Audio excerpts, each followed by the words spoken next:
श्री परशुराम संगठन द्वारा रामायणना पात्रों पर अनोखी आंतरशाला वक्तृत्व स्पर्धा वर्ष 2026 ना केलेंडरનું વિમોચન કરાયું।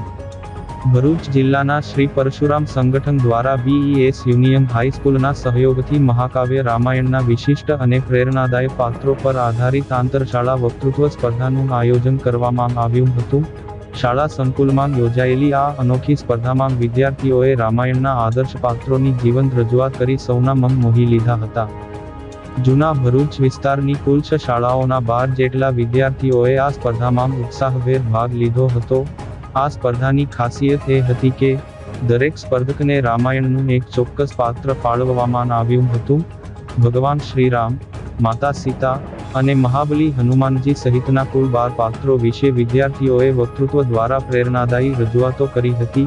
આ માધ્યમથી નવી પેઢીને રામાયણના મૂલ્યો અને પાત્રોને નજીકથી જાણવાનો ઉત્તમ અવસર પ્રાપ્ત થયો હતો।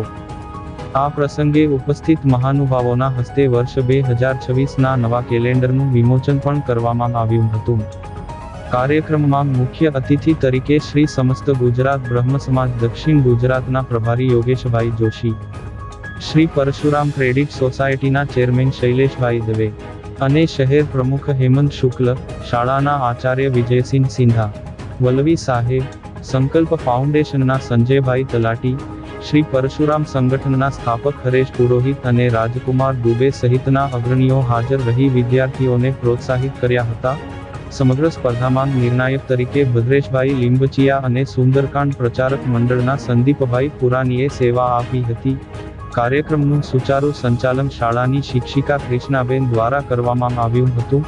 સ્પર્ધાના અંતે વિજેતા થયેલા વિદ્યાર્થીઓને ઉપસ્થિત મહેમાનોના હસ્તે ઇનામ અને પ્રમાણપત્ર આપી સન્માનિત કરવામાં આવ્યા હતા।